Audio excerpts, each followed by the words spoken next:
Hi friends, എല്ലാവർക്കും one clip PSC YouTube ചാനലിലേക്ക് സ്വാഗതം. നമ്മുടെ ഇന്നത്തെ ക്ലാസ് എന്ന് പറയുന്നത് ഷുവർ ഷോട്ട് കറണ്ട് അഫയേഴ്സ് ആണ്. അപ്പോൾ എക്സാമിന് മുന്നേ നിങ്ങൾ ഉറപ്പായിട്ടും പഠിച്ചിരിക്കേണ്ട ഏറ്റവും ഇമ്പോർട്ടൻ്റ് ആയിട്ടുള്ള കറണ്ട് അഫയേഴ്സ് ആണ് നമ്മൾ പറയുന്നത്.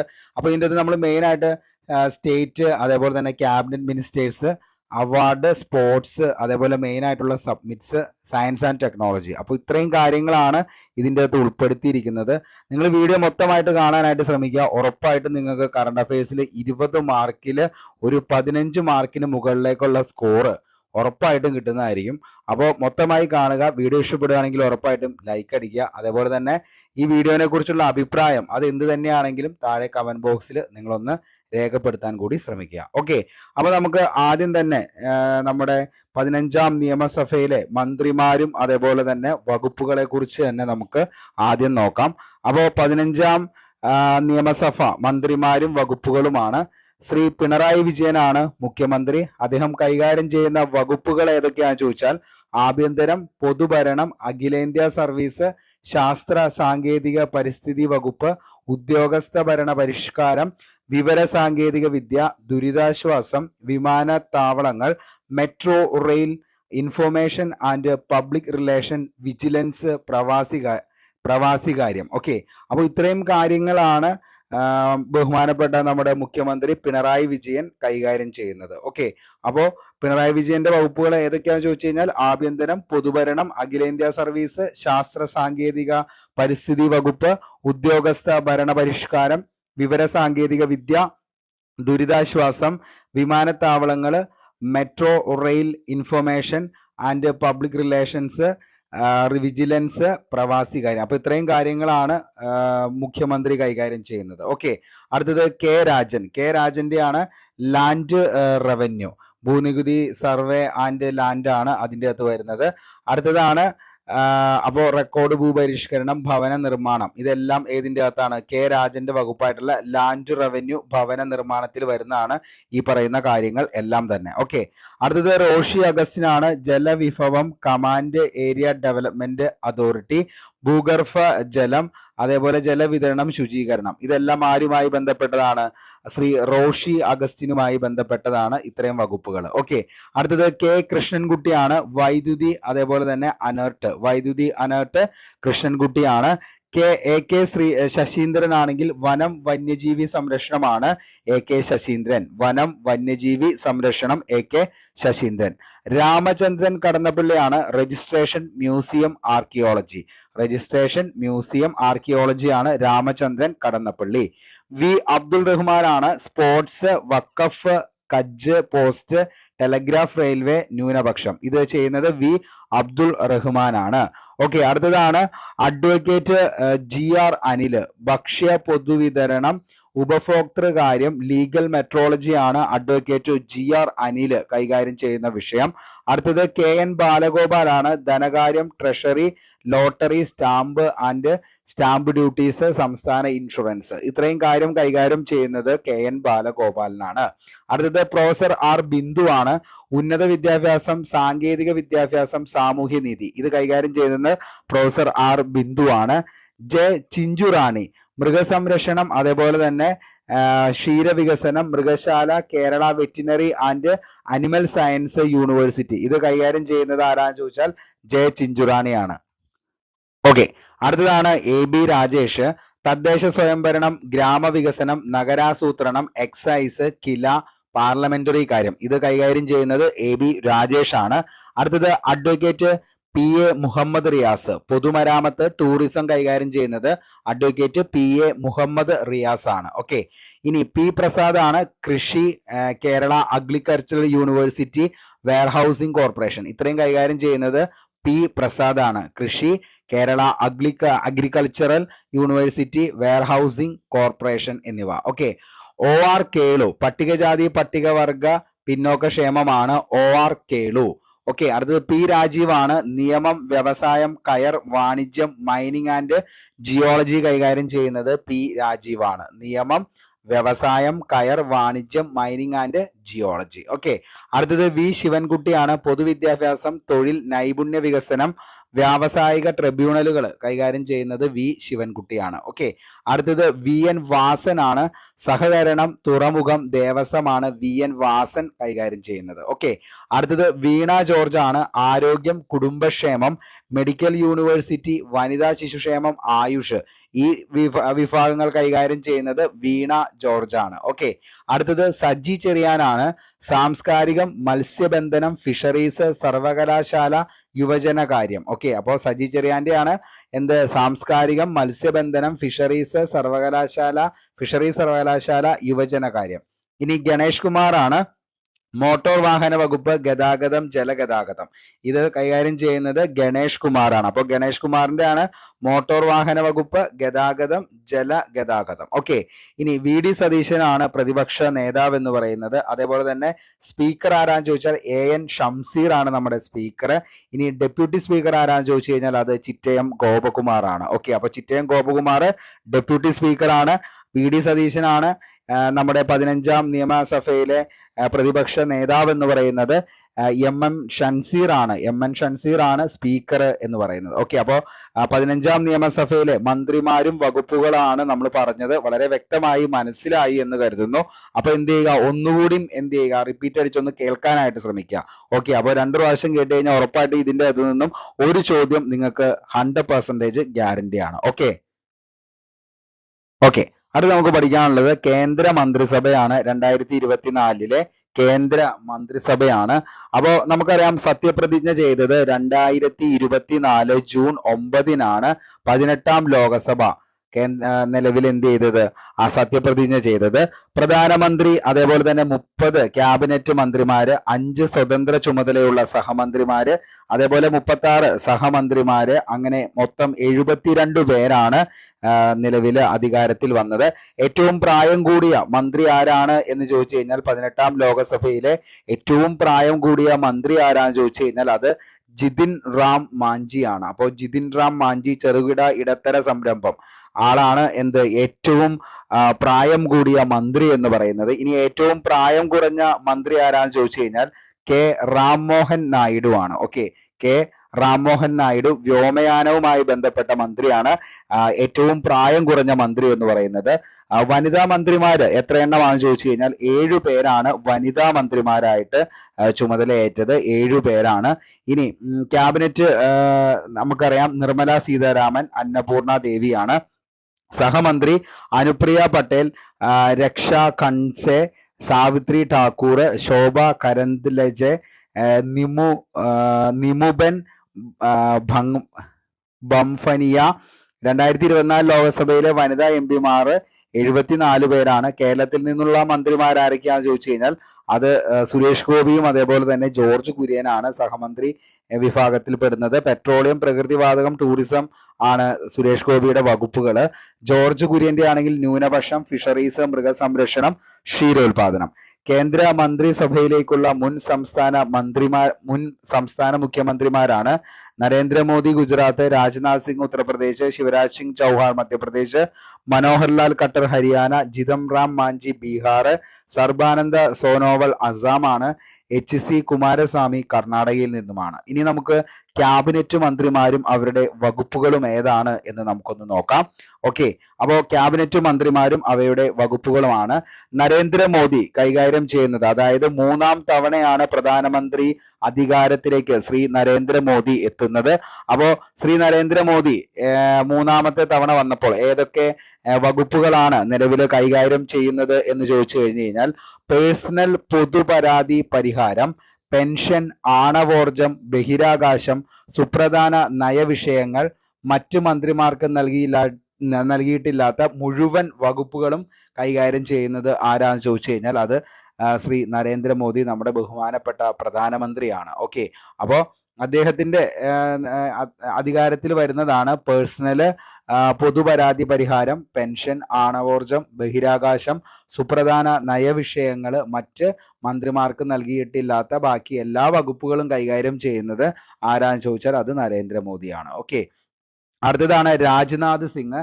രാജ്നാഥ് സിംഗ് ആണ് പ്രതിരോധം വകുപ്പ് കൈകാര്യം ചെയ്യുന്നത് രാജ്നാഥ് സിംഗ് ആണ്. അമിത്ഷാ ആണെങ്കിൽ ആഭ്യന്തരം സഹകരണമാണ് അമിത്ഷാ കൈകാര്യം ചെയ്യുന്നത്. ഏതൊക്കെയാണെന്ന് ചോദിച്ചാൽ ആഭ്യന്തരം സഹകരണം. ഇനി നിതിൻ ഗഡ്കരി ആണ് റോഡ് ഗതാഗതം ഹൈവേ കൈകാര്യം ചെയ്യുന്നത് നിതിൻ ഗഡ്കരി. JP നഡ്ഡയാണ് ആരോഗ്യം കുടുംബക്ഷേമം രാസവളം. ഓക്കെ, ആരോഗ്യം കുടുംബക്ഷേമം രാസവളം കൈകാര്യം ചെയ്യുന്നത് JP നഡ്ഡയാണ്. ശിവരാജ് സിംഗ് ചൗഹാൻ ആണ് കൃഷി കർഷക ക്ഷേമം ഗ്രാമവികസനം. ഓക്കെ, അപ്പോൾ കൃഷി കർഷക ക്ഷേമം ഗ്രാമവികസനം കൈകാര്യം ചെയ്യുന്നത് ശിവരാജ് സിംഗ് ചൗഹാൻ ആണ്. അടുത്തത് നിർമ്മല സീതാരാമൻ ആണ് ധനകാര്യം കോർപ്പറേറ്റ് കാര്യം എന്നിവ കൈകാര്യം ചെയ്യുന്നത് നിർമ്മല സീതാരാമൻ. അടുത്തത് S ജയശങ്കർ ആണ് വിദേശകാര്യം. അടുത്തത് മനോഹർലാൽ ഖട്ടർ ഊർജമാണ് മനോഹർലാൽ ഖട്ടർ. HD കുമാരസ്വാമിയാണ് ഘനവ്യവസായം ഉരുക്ക് കൈകാര്യം ചെയ്യുന്നത് HD കുമാരസ്വാമി. ഓക്കെ, അടുത്തത് പീയൂഷ് ഗോയൽ ആണ്. പീയൂഷ് ഗോയൽ കൈകാര്യം ചെയ്യുന്നത് എന്താണ്? വാണിജ്യം വ്യവസായമാണ് പീയൂഷ് ഗോയൽ. ധർമ്മേന്ദ്ര പ്രധാൻ ആണ് വിദ്യാഭ്യാസം കൈകാര്യം ചെയ്യുന്നത് ധർമ്മേന്ദ്ര പ്രധാൻ. ജിതിൻ റാം മാഞ്ചി, നമ്മൾ കുറച്ചു മുമ്പ് പറഞ്ഞു ഏറ്റവും കൂടുതൽ പ്രായം കൂടിയ മന്ത്രിയാണ് ജിതൻ റാം മാഞ്ചി എന്ന് പറയുന്നത്. അദ്ദേഹം കൈകാര്യം ചെയ്യുന്നത് ചെറുകിട ഇടത്തര സംരംഭം SMSME എന്നിവയൊക്കെയാണ് അദ്ദേഹം കൈകാര്യം ചെയ്യുന്നത്. അടുത്തത് രാജീവ് രഞ്ജൻ സിംഗ്, അദ്ദേഹം കൈകാര്യം ചെയ്യുന്നത് പഞ്ചായത്ത് രാജ് ഫിഷറീസ് മൃഗപരിപാലനം ക്ഷീരോത്പാദനം. സർബാനന്ദ സോനോവൾ തുറമുഖം ഷിപ്പിംഗ് ജലഗതാഗതമാണ്. ഡോക്ടർ വീരേന്ദ്രകുമാർ ആണ് സാമൂഹിക നീതിയാണ് ഡോക്ടർ വീരേന്ദ്രകുമാർ. ഓക്കെ, അടുത്തതാണ് റാം മോഹൻ നായിഡു, വ്യോമയാനമാണ് റാം മോഹൻ നായിഡു. അടുത്തത് പ്രഹ്ലാദ് ജോഷിയാണ് ഭക്ഷ്യ ഉപഭോക്തൃകാര്യം പൊതുവിതരണം സൃഷ്ടിക്കാവുന്ന ഊർജം എന്നിവയൊക്കെ ചെയ്യുന്നത് ആരാന്ന് ചോദിച്ചാൽ പ്രഹ്ലാദ് ജോഷിയാണ്.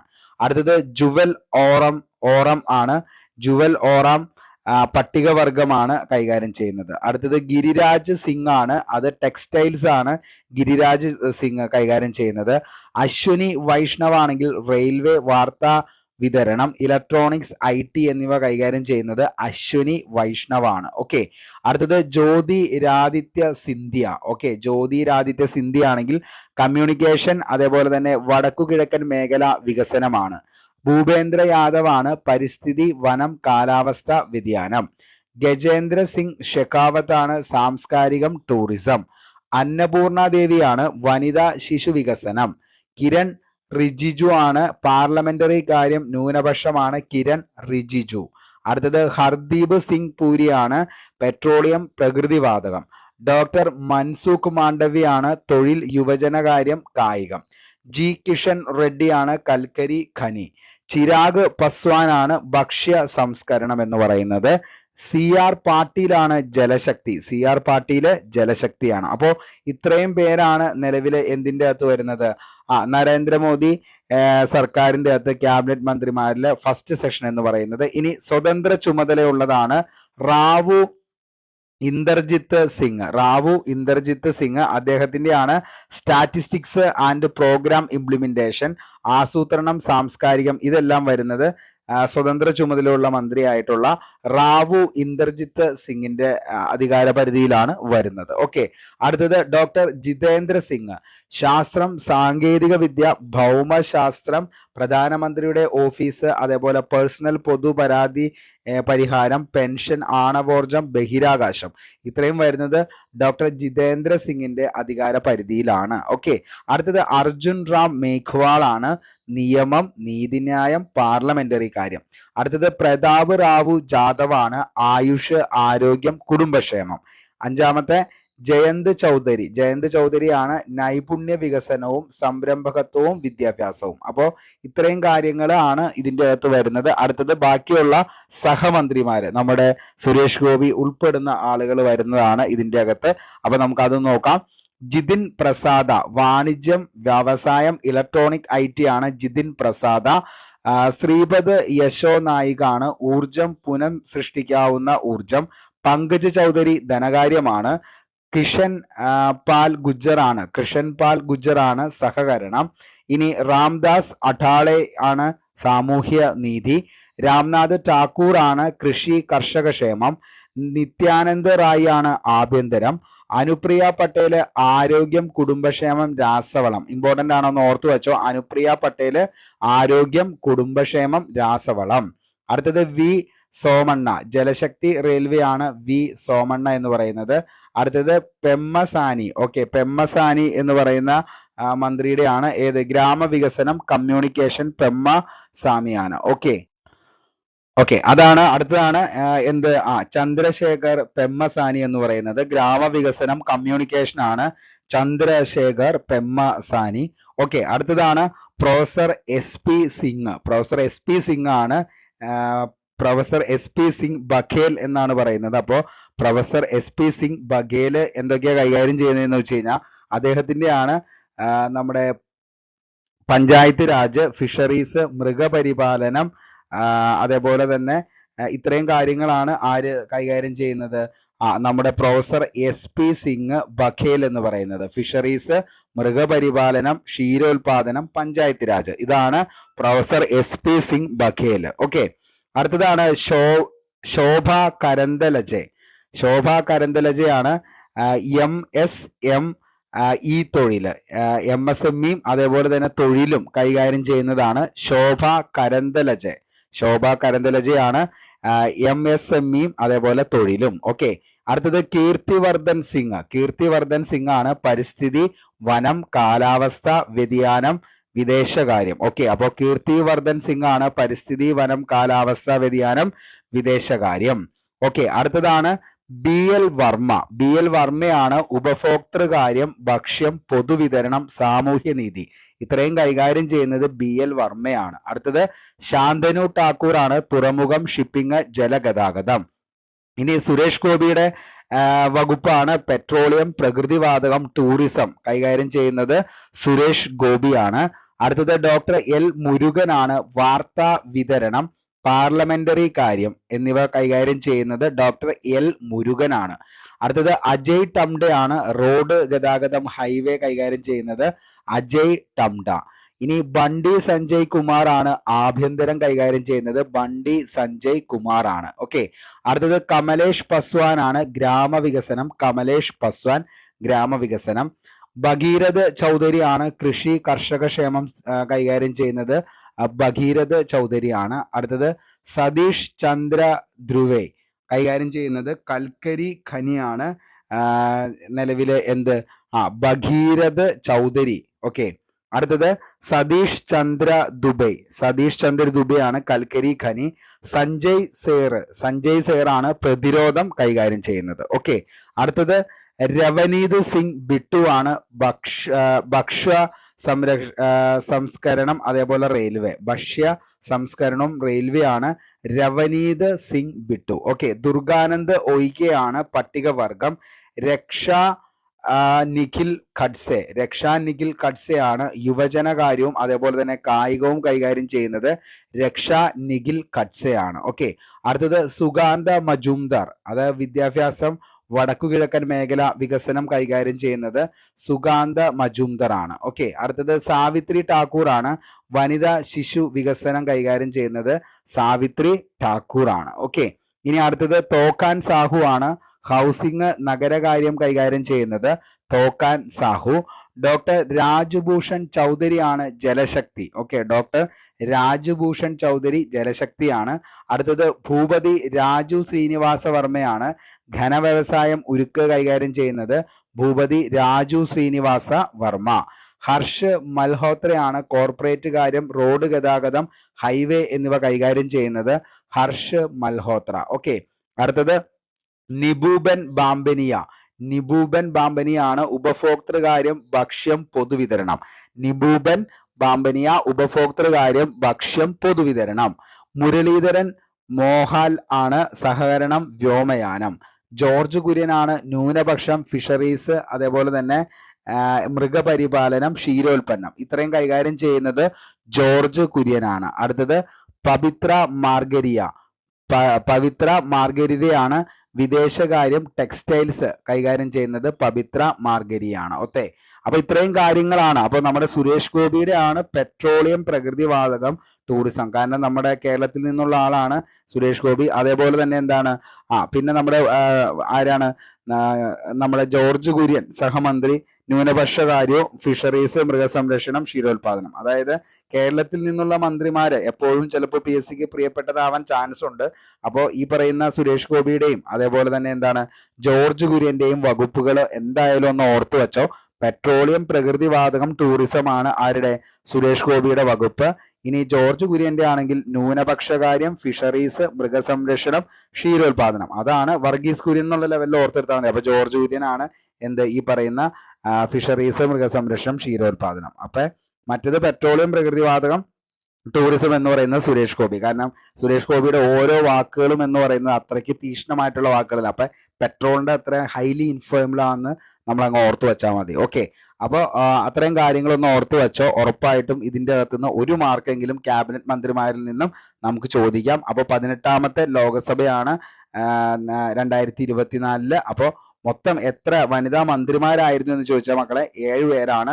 36 സഹമന്ത്രിമാരും അതേപോലെ 30 ക്യാബിനറ്റ് മന്ത്രിമാരും 5 സ്വതന്ത്ര ചുമതലയുള്ള സഹമന്ത്രിമാരും ഉൾപ്പെടെ ആകെ നമുക്ക് 72 പേരാണ് ആ ഒരു 18ാം ലോകസഭയിലെ മൊത്തം മെമ്പേഴ്സ് എന്ന് പറയുന്നത്, മന്ത്രിമാരുൾപ്പെടെ. ഓക്കെ, അപ്പോൾ എല്ലാവരുടെയും പേര് നമ്മൾ പറഞ്ഞു, അവരുടെ വകുപ്പുകൾ ഏതാണെന്നുള്ളത് നമ്മൾ പറഞ്ഞു കഴിഞ്ഞു.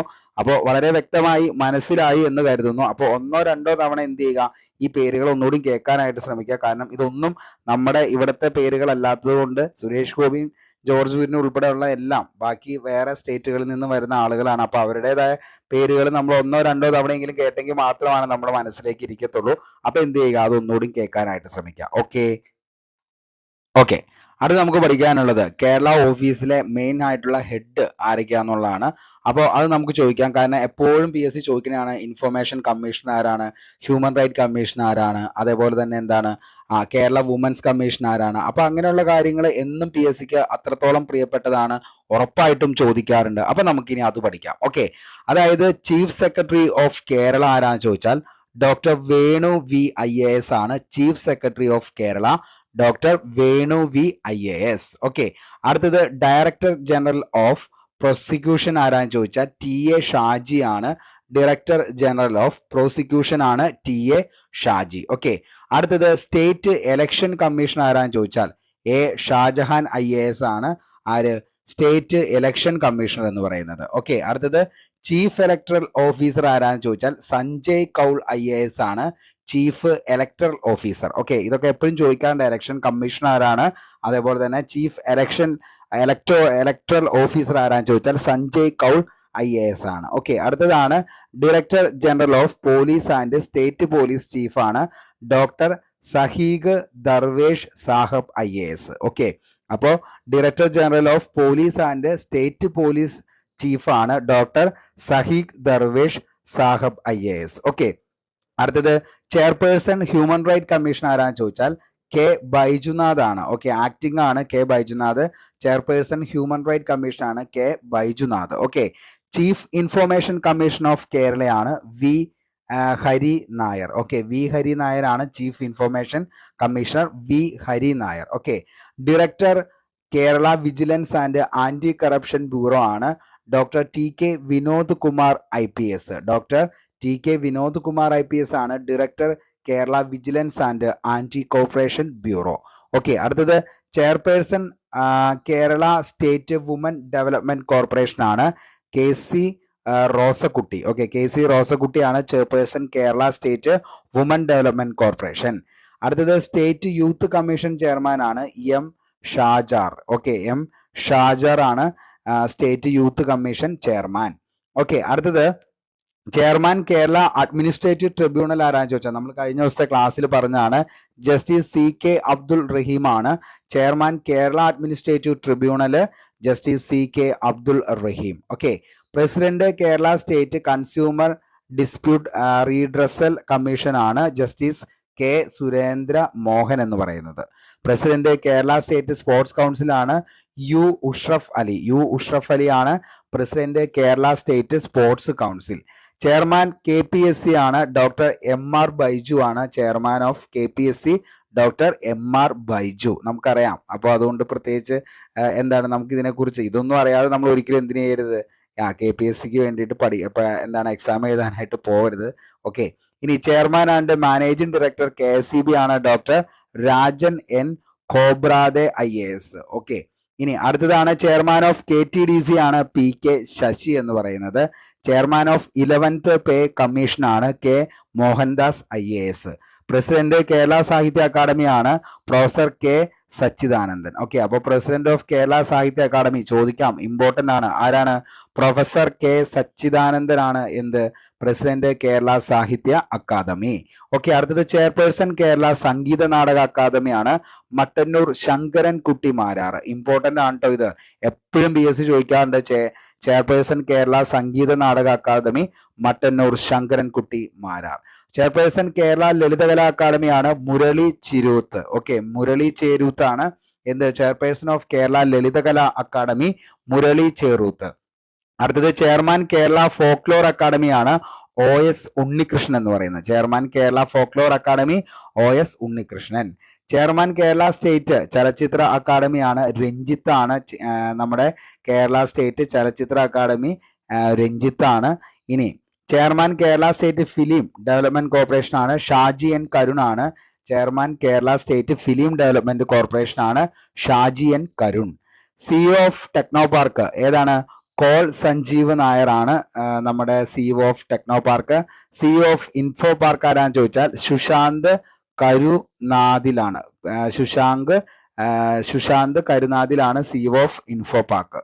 Managing director of Kochi metro railway limited ആണ് Loknath ബെഹ്റയാണ്.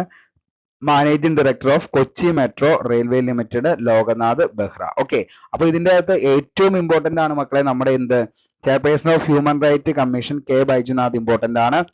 Information commission of Kerala V Hari Nair important ആണ്. അതേപോലെ തന്നെ Kerala women's advocate P Sathidevi ആണ് എന്ത് ചെയർപേഴ്സൺ കേരള വുമൻസ് കമ്മീഷൻ എന്ന് പറയുന്നത്. Chairperson Kerala state development corporation ആരാണ്? KC റോസക്കുട്ടിയാണ്. അതേപോലെ തന്നെ നമ്മുടെ ഏതാണ് നമ്മുടെ കേരള സംഗീത നാടക അക്കാദമി മട്ടന്നൂർ ശങ്കരൻകുട്ടി മാരാറ്. കേരള സാഹിത്യ അക്കാദമിയാണ് ഈ പ്രൊഫസർ K സച്ചിദാനന്ദൻ. അതേപോലെ കേരള ലളിതകലാ അക്കാദമിയുടെ ആണ് മുരളി ചേരൂത്ത്. അതേപോലെ തന്നെ എന്താണ് കേരള ഫോക്ലോർ അക്കാദമി ആണെങ്കിൽ OS ഉണ്ണികൃഷ്ണൻ ആണ്.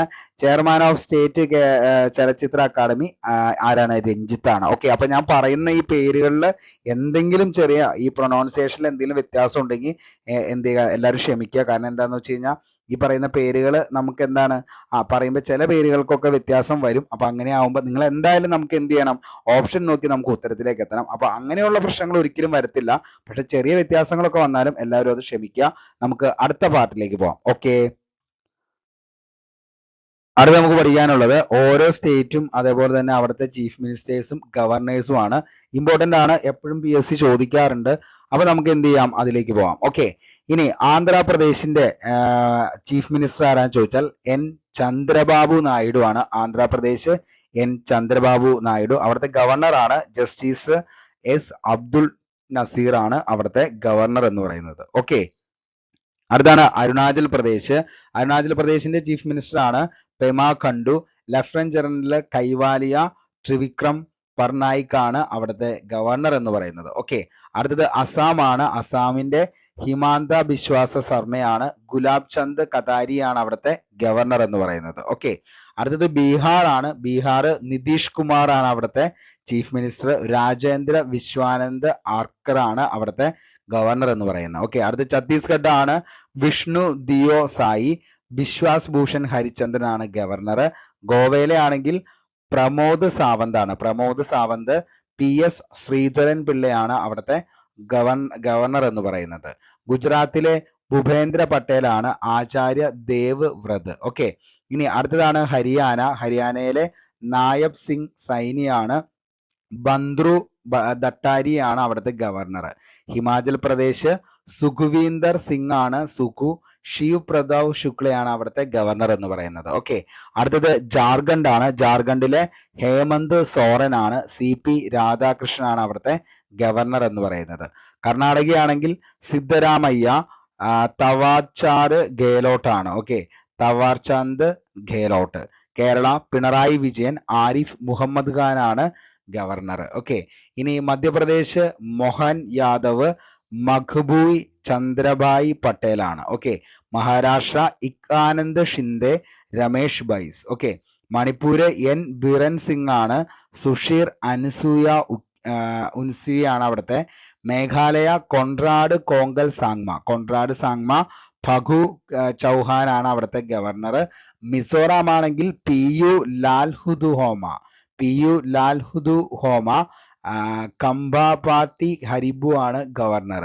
നാഗാലാൻഡ് നെയ്ഫൂറിയോ ലാ ഗമേസൻ ആണ് അവിടുത്തെ ഗവർണർ. ഓക്കെ. ഒഡീഷ ആണെങ്കിൽ മോഹൻ മാഹിയാണ്. രഘുബീർ ദാസ് ആണ് അവിടുത്തെ ഗവർണർ. പഞ്ചാബ് ഭഗ്വന്ത് സിംഗ് മാൻ ആണ്. ബൻവാരിലാൽ പുരോഹിത്. ഓക്കെ. രാജസ്ഥാൻ ആണെങ്കിൽ ഭജൻലാൽ ശർമ്മയാണ്. കൽരാജ് മിശ്ര. ഓക്കെ. സിക്കിം ആണെങ്കിൽ പ്രേം സിംഗ് തമാങ് ആണ്. ലക്ഷ്മൺ പ്രസാദ് ആചാര്യ. ഓക്കെ. അടുത്ത തമിഴ്നാട് MK സ്റ്റാലിൻ ആണ്. RN രവിയാണ് അവിടുത്തെ ഗവർണർ. തെലങ്കാന രേവനാഥ് റെഡ്ഡി, CP രാധാകൃഷ്ണൻ ആണ് അവിടുത്തെ ഗവർണർ. ഇനി ത്രിപുര ആണെങ്കിലോ ഡോക്ടർ മാണിക് സാഗയാണ്. ഇന്ദിരാ സേന റെഡ്ഡി നല്ലു. ഓക്കെ. ഉത്തരാഖണ്ഡ് പുഷ്കർ സിംഗ് ധാമിയാണ്. ലഫ്റ്റനന്റ് ജനറൽ ഗുർമീത് സിംഗ് ആണ്. ഓക്കെ. ഉത്തർപ്രദേശ് യോഗി ആദിത്യനാഥ് ആണ്. ആനന്ദ്ബെൻ പട്ടേൽ ആണ്. West Bengal KM Mamata Banerjee, CV Ananda Bose ആണ് അവിടുത്തെ എന്തെന്ന് പറയുന്നത് ഗവർണർ എന്ന് പറയുന്നത്. അപ്പോൾ ഓരോ സ്റ്റേറ്റിലെ ചീഫ് മിനിസ്റ്റേഴ്സ് ഇമ്പോർട്ടൻ്റ് ആണ്, അതേപോലെ തന്നെ ഗവർണേഴ്സും ഇമ്പോർട്ടൻ്റ് ആണ്. അപ്പോൾ ഏറ്റവും ഇമ്പോർട്ടൻ്റ് ആയിട്ട് നമ്മുടെ അടുത്ത് എപ്പോഴും PSC ചോദിക്കുന്നത് എന്ന് പറയുന്നത് മിസോറാം PU ലാൽഹോമ, നാഗാലാൻഡ് നെയ്ഫൂറിയോ, ഒഡീഷ മോഹൻ മാജി, പഞ്ചാബ് ആണെങ്കിൽ ഭഗ്വാനന്ദ് സിംഗ് മാനാണ്. അതേപോലെ തന്നെ നമ്മുടെ തമിഴ്നാടാണെങ്കിൽ MK സ്റ്റാലിൻ ആണ്. ഉത്തരാഖണ്ഡ് ആണ് വെസ്റ്റ് ബംഗാൾ KM മമതാ ബാനർജി, ഉത്തർപ്രദേശ് യോഗി ആദിത്യനാഥ്. അപ്പോൾ ഇത്രയും കാര്യങ്ങൾ, ആനന്ദിബെൻ പട്ടേൽ, യോഗി ആദിത്യനാഥ്, ഉത്തർപ്രദേശ്, ഇത്രയും കാര്യങ്ങൾ എന്ത് ചെയ്യുക, ഉറപ്പായിട്ടും ഒന്ന് പഠിച്ചു വയ്ക്കുക. ഉറപ്പായിട്ടും PSC ചോദിക്കാവുന്നതാണ് ഈ ഒരു ഭാഗത്തു നിന്നും ഒരു ചോദ്യമെങ്കിലും. ഓക്കെ. അടുത്തത് യൂണിയൻ ടെറിട്ടറീസും ചീഫ് മിനിസ്റ്ററുമാണ്. അപ്പോൾ യൂണിയൻ ടെറിട്ടറിയിലാണെങ്കിൽ ആൻഡമാൻ നിക്കോബാർ അഡ്മിറൽ DK ജോഷിയാണ് ഇപ്പൊ അവിടുത്തെ ഗവർണർ. അതേപോലെ ചണ്ഡീഗഡ് ആണെങ്കിൽ ബൻവാരിലാൽ പുരോഹിതാണ്. ഓക്കെ. ദാദ്ര നഗർ ആൻഡ് ദാമൻ ദിയു ആണെങ്കിൽ പ്രഫുൽ പട്ടേൽ. ഓക്കെ. ഡൽഹിയിലാണെങ്കിൽ ഇപ്പോൾ അവിടുത്തെ ചീഫ് മിനിസ്റ്റർ ആരാണ്?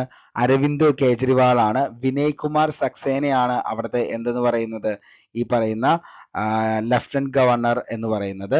ഇനി ലക്ഷദ്വീപ് ആണെങ്കിൽ പ്രഫുൽ പട്ടേൽ ആണ് ലക്ഷദ്വീപിലെ. പോണ്ടിച്ചേരി ആണെങ്കിൽ N രംഗസ്വാമിയാണ്. CP രാധാകൃഷ്ണൻ ആണ് അവിടുത്തെ ലഫ്റ്റനന്റ് ഗവർണർ എന്ന് പറയുന്നത്. ജമ്മു കാശ്മീർ മനോജ് സിൻഹയാണ് ജമ്മു കാശ്മീരിലെ ലഫ്റ്റനന്റ് ഗവർണർ. ലഡാക്കിലാണെങ്കിൽ ആരാ ചോദിച്ചാൽ ഡോക്ടർ BD മിശ്രയാണ്. ഓക്കെ. BD മിശ്രയാണ് അവിടുത്തെ ലഫ്റ്റനന്റ് ഗവർണർ എന്ന് പറയുന്നത്. അപ്പോൾ ഈ കാര്യങ്ങൾ കൂടിയും എന്ത് ചെയ്യുക, ഉറപ്പായിട്ടും പഠിച്ചു വയ്ക്കുക. കാരണം 8 കേന്ദ്രഭരണ പ്രദേശങ്ങളും 28 സംസ്ഥാനങ്ങളും അവിടുത്തെ മുഖ്യമന്ത്രിമാരും അവിടുത്തെ ഗവർണർമാരും.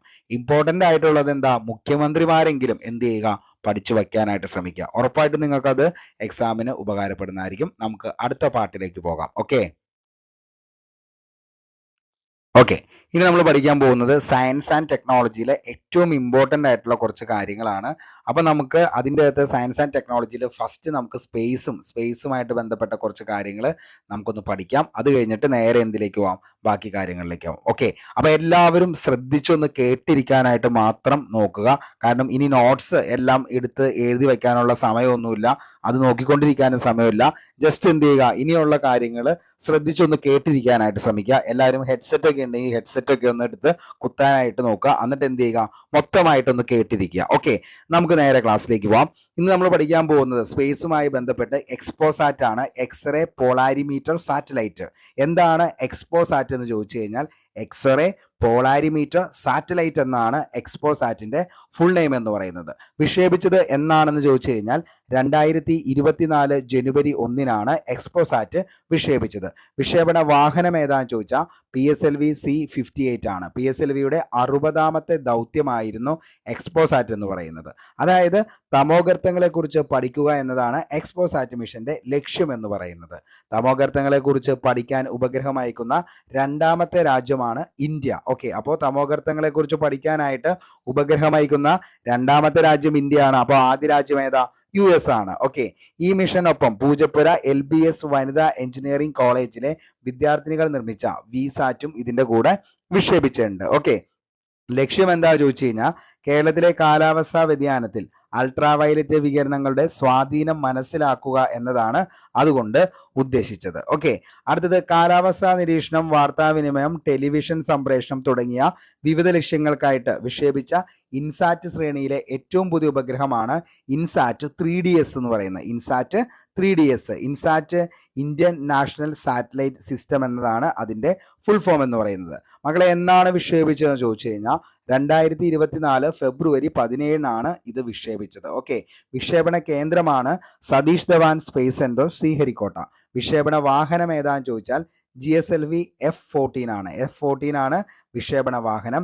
അതായത് ജിയോ സിങ്ക്രോണൈസ് സാറ്റലൈറ്റ് ലോഞ്ച് വെഹിക്കിൾ എന്നതാണ് GSLV എന്നതിൻ്റെ ഫുൾ ഫോം. ചിലപ്പോൾ ചോദിക്കാം GSLV എന്താണെന്നുള്ളത്. അപ്പോൾ അങ്ങനെ ചോദിച്ചു കഴിഞ്ഞാൽ GSLVയുടെ ഫുൾ ഫോം ആണ് geo synchronous satellite launch vehicle. INSAT ഭൂസ്ഥിര ഉപഗ്രഹമാണ്. ഭൂമിയുടെ ഭ്രമണത്തിനൊപ്പം സഞ്ചരിക്കുന്ന ഉപഗ്രഹം. സൗരസ്ഥിര ഉപഗ്രഹം ധ്രുവങ്ങൾക്ക് മുകളിലൂടെ ഭൂമിയെ വലം വയ്ക്കുന്നു. ഓക്കെ, അപ്പോൾ അത് ഒന്ന് നോക്കുക. ഇനി അടുത്തത് ഏറ്റവും ഇമ്പോർട്ടൻ്റ് ആയിട്ട് നമ്മൾ പഠിക്കേണ്ട ഒന്നാണ് ആദിത്യ L1 എന്ന് പറയുന്നത്. ഓക്കെ, ഇന്ത്യയുടെ ആദ്യ സൗര ദൗത്യം ഏതാന്ന് ചോദിച്ചാൽ അതാണ് ആദിത്യ L1. വിക്ഷേപിച്ചത് 2023 സെപ്റ്റംബർ 2. വിക്ഷേപണ വാഹനം ഏതാന്ന് ചോദിച്ചാൽ PSLV C-57 ആണ് വിക്ഷേപണ വാഹനം. പ്രൊജക്ട് ഡയറക്ടറാണ് നിഗർ ഷാജി എന്ന് പറയുന്നത്. മിഷൻ ഡയറക്ടർ ആരാന്ന് ചോദിച്ചാൽ SR ബിജു ആണ്. ഓപ്പൺ ബോർഡ് പ്രൊപ്പൈൽ എന്ന പ്രക്രിയയിലൂടെയാണ് ഭൂമി ഗുരുത്വാകർഷണ ബലത്തിന് പുറത്തേക്ക് പേടകം എത്തിക്കുന്നത്. ഭൂമിയിൽ നിന്ന് 15 ലക്ഷം കിലോമീറ്റർ അകലെയുള്ള സൗര ഭൗമ ലഗ്യാഞ്ചർ പോയിന്റ് L1 എന്ന് പറയുന്നത്. നമുക്കറിയാം, ചുറ്റുമുള്ള ഓരോ ഹാലോ ഭ്രമണപഥത്തിൽ പേടകത്തെ എത്തിക്കുക എന്നതായിരുന്നു പദ്ധതി. ലക്ഷ്യസ്ഥാനത്ത് എത്തിയത് എന്നാന്ന് ചോദിച്ചു കഴിഞ്ഞാൽ 2024 2 ആദിത്യ L1 ഹാലോ ഓർബിറ്റിൽ ആദ്യ ഭ്രമണം പൂർത്തിയാക്കി. ഹാലോ ഓർബിറ്റിലെ ആദ്യ സഞ്ചാരം പൂർത്തിയാക്കിയത് ഏകദേശം 178ഓളം ദിവസം എടുത്തതിന് ശേഷമാണ് ഇത് കംപ്ലീറ്റ് ചെയ്തത്. 7 പേലോഡുകളാണ് ആദിത്യ L1-ലുള്ളത്. ഒന്ന് വിസിബിൾ എമിഷൻ ലൈൻ കൊറോണ, രണ്ടാമത്തെ സോളാർ അൾട്രാവയലറ്റ് ഇമേജിംഗ് ടെലസ്കോപ്പ്, അടുത്തത് Aditya solar wind particle experiment, അടുത്തത് plasma analyser package for Aditya, അടുത്തത് solar low energy x ray spectrometer, high energy L1 targeting x ray spectrometer Helios, അടുത്തത് മാഗ്നറ്റോമീറ്റർ എന്ന് പറയുന്നത്. മാഗ്നറ്റോമീറ്റർ സൂര്യൻ്റെ കാന്തിക വലയത്തെക്കുറിച്ച് പഠിക്കുന്നതിന് വേണ്ടിയിട്ടാണ് മാഗ്നറ്റോമീറ്റർ ഉപയോഗിക്കുന്നത്. ഓക്കെ, അപ്പോൾ വെൽക്ക്, സൂട്ട്, അപ്പെക്സ്, പാപ്പ, സോളക്സ്, ഹീലിയോസ്, ഇത്രയാണ് 7 പേലോഡുകൾ ഏതിൻ്റെ? ആദിത്യ L1-ൻ്റെ. വളരെ വ്യക്തമായെന്ന് കരുതുന്നു. നമ്മൾ ഇതിൻ്റെ വീഡിയോസ് വളരെ വ്യക്തമായിട്ട് ആദിത്യ L1, എക്സ്പോസാറ്റ്, ചാന്ദ്രയാൻ്റെ ഒക്കെ ഡീറ്റെയിൽഡ് വീഡിയോ നമ്മുടെ കറണ്ട് അഫയേഴ്സ് ക്ലാസ്സിൽ കിടക്കുന്നുണ്ട്. ഇതൊരു ക്വിക്ക് റിവിഷൻ എന്നുള്ള ലെവലിൽ പറയുന്നു എന്നുള്ളൂ. ഓക്കെ, അടുത്തത് ചന്ദ്രയാൻ 3. ഇന്ത്യയുടെ 3ാമത്തെ ചാന്ദ്ര പര്യവേഷണ ദൗത്യമാണ് ചാന്ദ്രയാൻ 3. വിക്ഷേപിച്ചത് 2023 ജൂലൈ 14. വിക്ഷേപണ സ്ഥലം ചോദിച്ചു കഴിഞ്ഞാൽ സതീഷ് ധവാൻ സ്പേസ് സെന്റർ, ശ്രീഹരിക്കോട്ട. വിക്ഷേപണ വാഹനമാണ് LV-M3M4. ലിക്വിഡ് ഹൈഡ്രജൻ ആണ് ഇന്ധനമായി ഉപയോഗിച്ചിരിക്കുന്നത്. പ്രൊജക്ട് ഡയറക്ടർ ആരാന്ന് ചോദിച്ചാൽ ചന്ദ്രയാൻ 3-ന്റെ P. വീരമുത്തുവേലാണ്. P. വീരമുത്തുവേലാണ് പ്രൊജക്ട് ഡയറക്ടർ. മിഷൻ ഡയറക്ടർ ആരാന്ന് ചോദിച്ചു കഴിഞ്ഞാൽ മോഹനകുമാറാണ്. ചന്ദ്രയാൻ 3 ചന്ദ്രന്റെ ദക്ഷിണ ധ്രുവത്തിൽ വിജയകരമായി സോഫ്റ്റ് ലാൻഡിംഗ് നടത്തിയത് 2023 ഓഗസ്റ്റ് 23. ചന്ദ്രയാൻ 3 ചന്ദ്രന്റെ ഭ്രമണപഥത്തിലെത്തിയത് 2023 ഓഗസ്റ്റ് 5. ചന്ദ്രയാൻ 3 വിക്രം ലാൻഡർ ഇറങ്ങിയ സ്ഥലത്തിനെ അറിയപ്പെട്ടിരുന്ന പേരാണ് ശിവശക്തി പോയിന്റ് എന്നുള്ളത്. അതേപോലെ തന്നെ ചന്ദ്രയാൻ 2 ലാൻഡർ തകർന്ന സ്ഥലം അറിയപ്പെടുന്നത് തിരങ്ക എന്ന പേരിലാണ്. അപ്പോൾ തിരങ്ക ഇമ്പോർട്ടൻ്റ് ആണ്, ശിവശക്തി പോയിന്റ് ഇമ്പോർട്ടൻ്റ് ആണ്. ഓക്കെ, ഇനി ചന്ദ്രയാൻ 3-ന്റെ ദൗത്യ ലക്ഷ്യങ്ങൾ എന്തൊക്കെയാണെന്ന് ചോദിച്ചാൽ ചന്ദ്രയാൻ ഉപരിതലത്തിൽ സുരക്ഷിതമായി പേടകം ലാൻഡ് ചെയ്യിപ്പിക്കുക, അതായത് സോഫ്റ്റ് ലാൻഡിംഗ്.